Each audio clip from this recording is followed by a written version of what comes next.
Сәлем достар, менің каналыма қош келдіңіздер. Мен бүгін осындай тіске басар жасайтын боламын. Видеоны соңына дейін қарап, менімен бірге болыңыздар.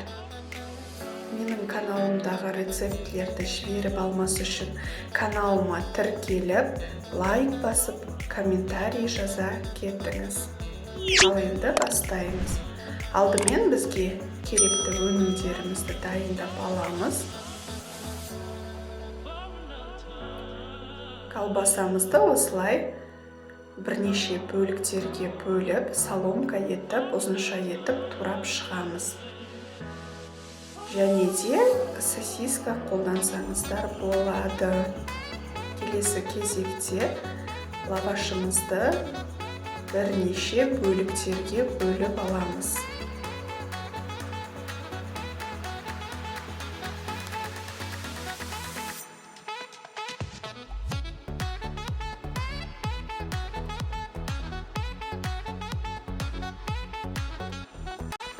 Ірімшігімізді үгіткіштен өткізіп аламыз.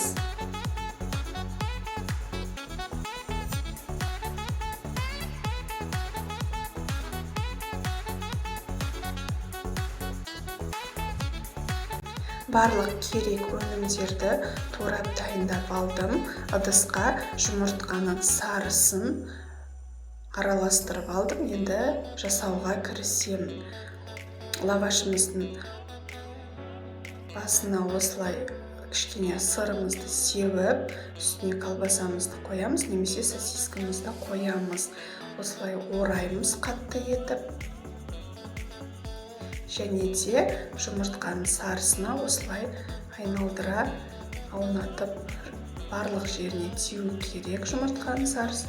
Осылай жағып аламыз.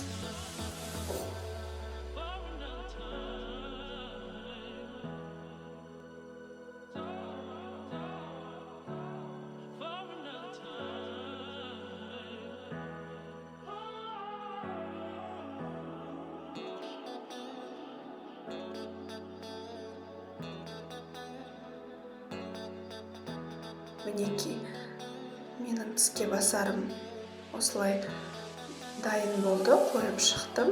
Ендігі кезекте қалған жұмыртқаның сарысын бетіне біркелкі етіп тағы да жағып шығамыз.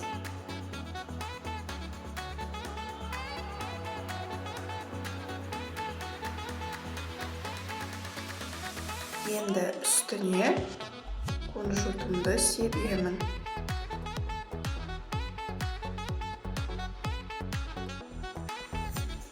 Енді қызып тұрған 170 градуста пешімізге 15 минутқа беті қызарғанша пісіріп аламыз.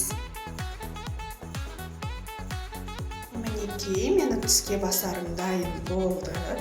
Өте дәмді болып шығады, және де көп уақыт алмайды, тез жасалады. Міндетті түрде үйдегі кішкентай балапандарыңызға жасап беруге кеңес беремін. Менімен бірге болғандарыңыз үшін рахмет. Сіздермен бірге мен Әсия.